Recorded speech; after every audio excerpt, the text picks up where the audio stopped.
Hello दोस्तों, मैं सी Rahul Gupta welcome करता हूं आप सबको अपने यूट्यूब चैनल में। आज हम जानेंगे रशिया यूक्रेन के कॉन्फ्लिक्ट से इंडियन इकॉनमी पे क्या इम्पैक्ट आएगा और as an investor, as an individual investor what should you do. आप क्या करें एज एन इंडिविजुअल इन्वेस्टर। तो दोस्तों, सबसे पहली बात तो मैं आपको ये बता दूं कि रशिया जो है वो ग्लोबल लीडर है क्रूड ऑयल का।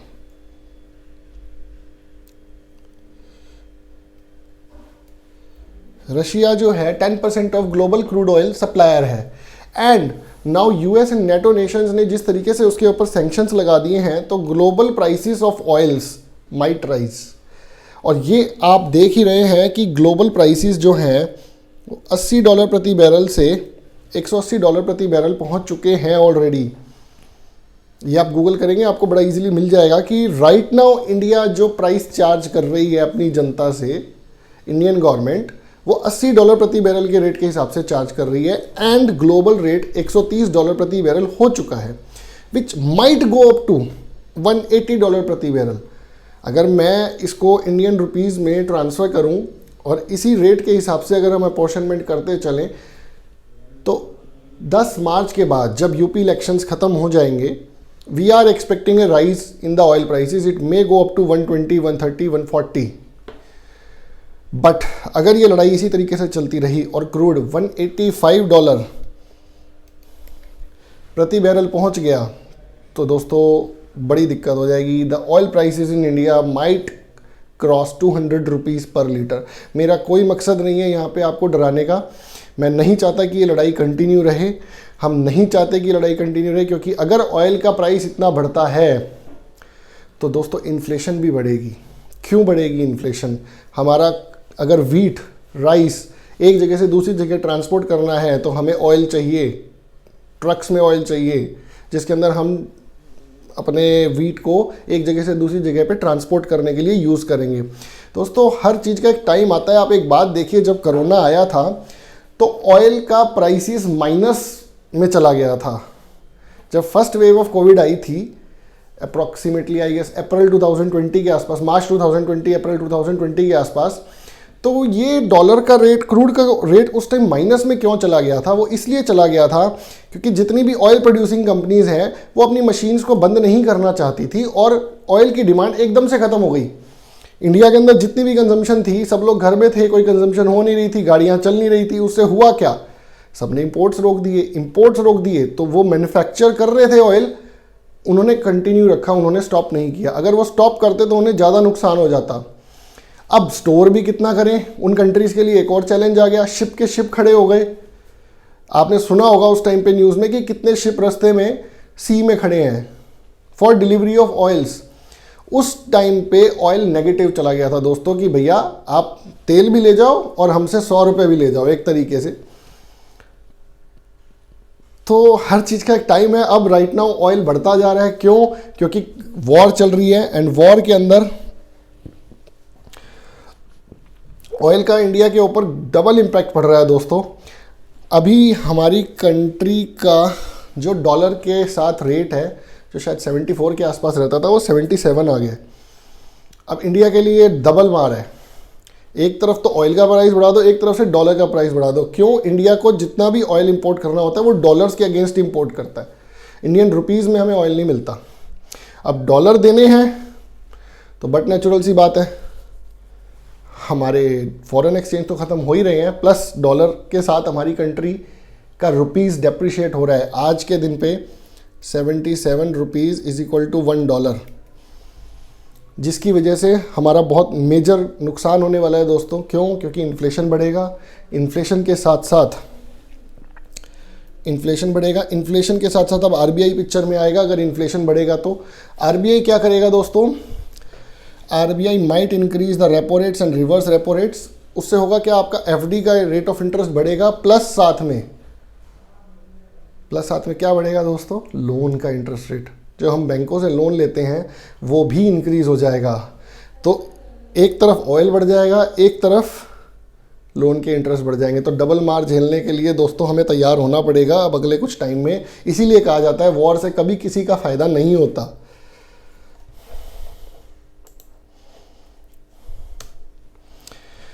We are expecting increase in the price of metals, gas and automobiles. दोस्तों क्रूड ऑयल के लिए तो 10% ही एक्सपोर्टर है रशिया, लेकिन नेचुरल गैस में 50%। European countries are dependent on Russia on 50% of their supplies. NATO nations, majority of them are European, वहाँ भी गैस के प्राइसेस इंक्रीज होंगे, लेकिन being well sustained economies, well developed economies, they can easily counter this. But India जैसी एक छोटी economy के लिए बड़ी दिक्कत आने वाली है, क्योंकि अगर ऑयल के प्राइसेस बढ़ेंगे, गैस के प्राइसेस बढ़ेंगे, क्योंकि इंडिया भी one of the major importer of gas, Bharat भी बहुत मात्रा में नेचुरल गैस को इंपोर्ट करता है। This will also inflate our import bill.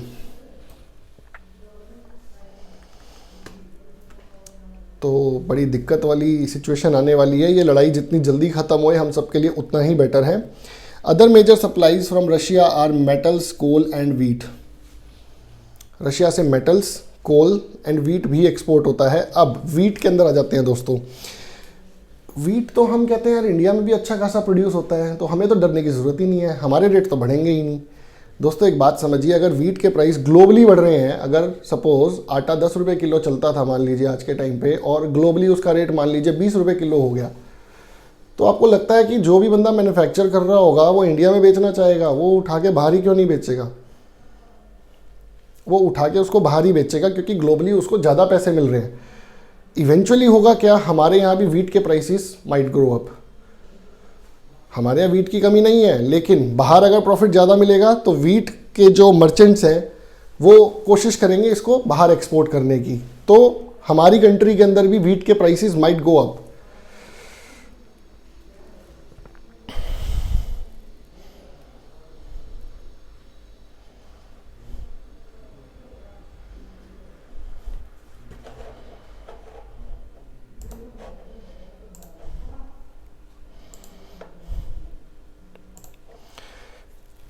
Next दोस्तों,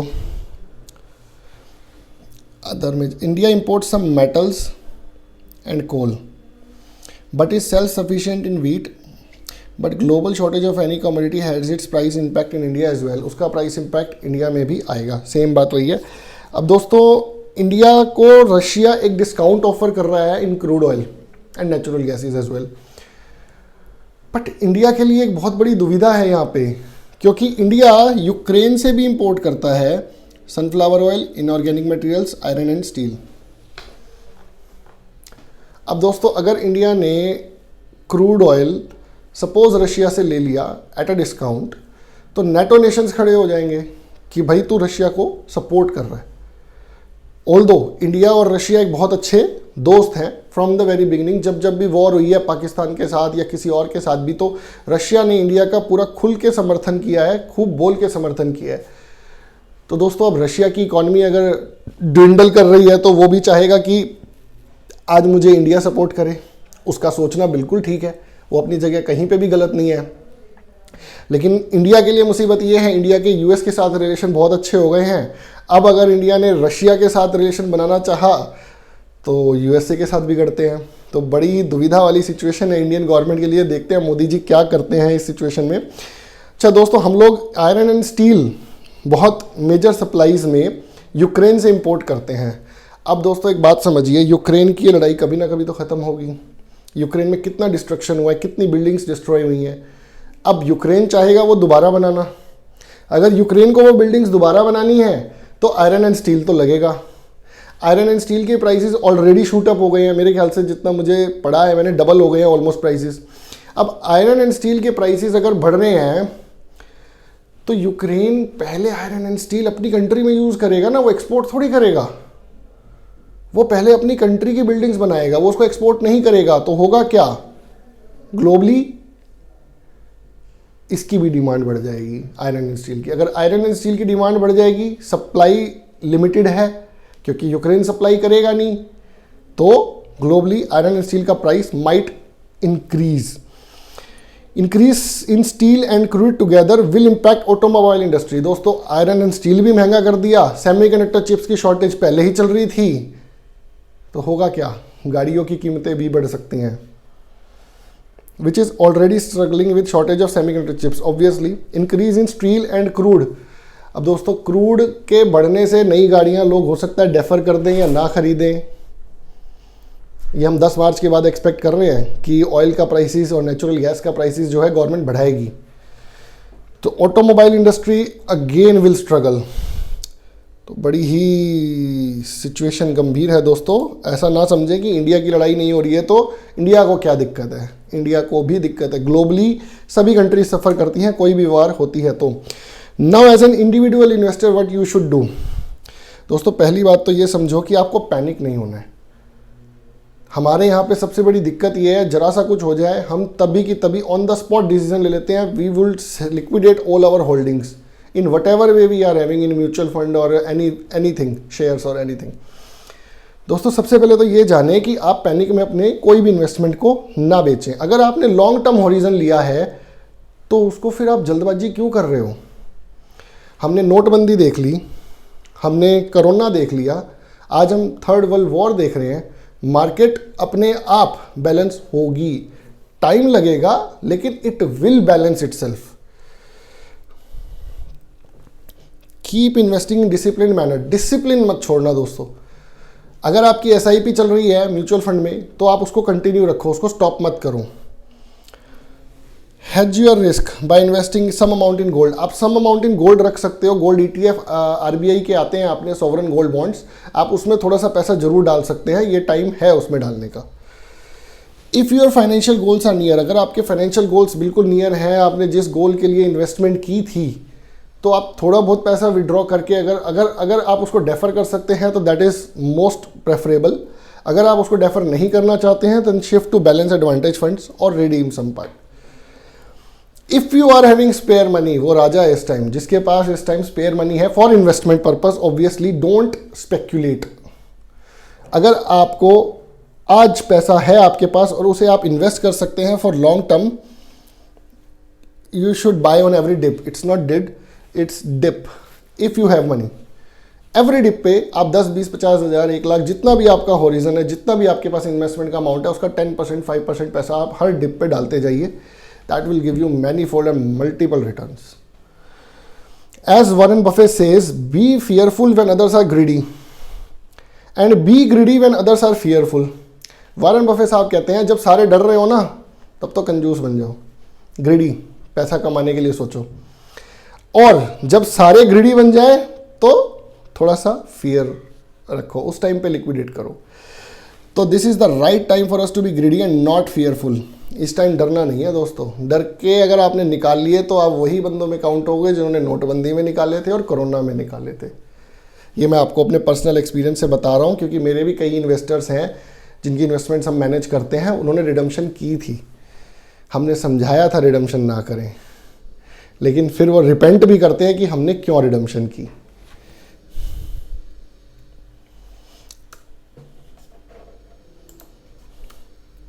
सेक्टर्स विच आर अट्रैक्टिव। दोस्तों राइट नाउ कौन से सेक्टर्स आर अट्रैक्टिवली प्राइस्ड हैं, जिसको हम कहते हैं कि good sectors, these are good sectors and you should invest money.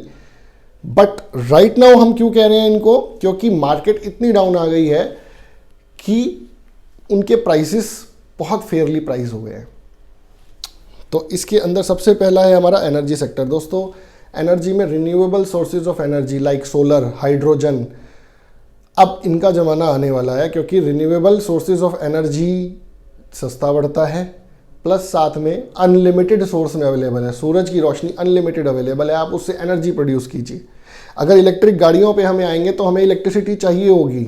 अगर सबने इलेक्ट्रिक गाड़ियां ले ली तो इतना इलेक्ट्रिसिटी की प्रोडक्शन नहीं हो पाएगी अपने से, हमें सोलर पे आना पड़ेगा। टेक्नोलॉजी सेक्टर, कोरोना आया, टेक्नोलॉजी की वैल्यू सबको समझ आई कि टेक्नोलॉजी के बिना कुछ नहीं कर पाएंगे। सब ने टेक्नोलॉजी पे शिफ्ट किया, Zoom, Google Meet, everything, everybody has started everything, जो भी उसको मिला। तो टेक्नोलॉजी सेक्टर में एक अच्छी हमारे पास ग्रोथ की ऑप्शन है। Then we have banking and finance. Why? Because अगर $5 ट्रिलियन इकोनॉमी हमें बनाना है तो banking needs to play a very important role, और अगर ऐसा होता है तो banking sector will give very good returns in future. Health care sector, दोस्तों जिस तरीके का हमारा रहन सहन है, India can be with the highest population of diabetic patient. Bharat के अंदर सबसे हाईएस्ट पॉपुलेशन ऑफ डायबिटिक्स हो सकते हैं, क्योंकि हमारा रहन सहन खान पान इतना मुझे अफसोस है ये बोलते हुए बहुत गंदा होता जा रहा है। वी डोंट डू एक्सरसाइजेज, तो उस वजह से हमारा health care sector can give a good returns. Consumer durables like soap and then we have a daily consumables like biscuits, namkeens, इनकी डिमांड्स दोस्तों कुछ खास ज़्यादा इम्पैक्ट आना नहीं है, and they will continue to give that good returns. Then we have ESG sector, this is good, environment, social and governance। दोस्तों environment के प्रति आप सबको पता ही है गवर्नमेंट कितनी सचेत होती जा रही है day by day, and individual as a individual हम कितने सचेत होते जा रहे हैं। तो एनवायरमेंटल कंपनीज का भी फ्यूचर बहुत अच्छा है, लाइक टाटा मोटर्स ने इलेक्ट्रिक व्हीकल बनाई, दैन वी हैव महिंद्रा जिसने इलेक्ट्रिक बनाई। ना इलेक्ट्रिक व्हीकल्स का टाइम आने वाला है, एनवायरनमेंट से रिलेटेड चीज़ों का टाइम आने वाला है, तो आप इन सेक्टर्स पे फोकस कर सकते हैं। दोस्तों ये सेक्टर्स हमने शॉर्टलिस्ट किए हैं, अगर आपको कोई भी डिसीजन लेना है तो अपने फाइनेंशियल एडवाइज़र से कंसल्ट करके ही लें। हमारी एजुकेशन से आप एजुकेट होइए, उससे डिसीजंस मत लीजिए, उसके लिए आप एक अच्छे फाइनेंशियल एडवाइज़र से कंसल्ट कीजिए। फॉर फर्दर क्वेरीज दोस्तों आप इस मोबाइल नंबर के थ्रू मेरे पास पहुंच सकते हैं, ये मैं कमेंट सेक्शन में भी डाल दूंगा, ये मेरी ईमेल आईडी है, ये हमारी वेबसाइट है। आपको हमारी वीडियोस अच्छी लगी दोस्तों तो हमें लाइक, सब्सक्राइब, शेयर करना ना भूलें। जय हिंद दोस्तों।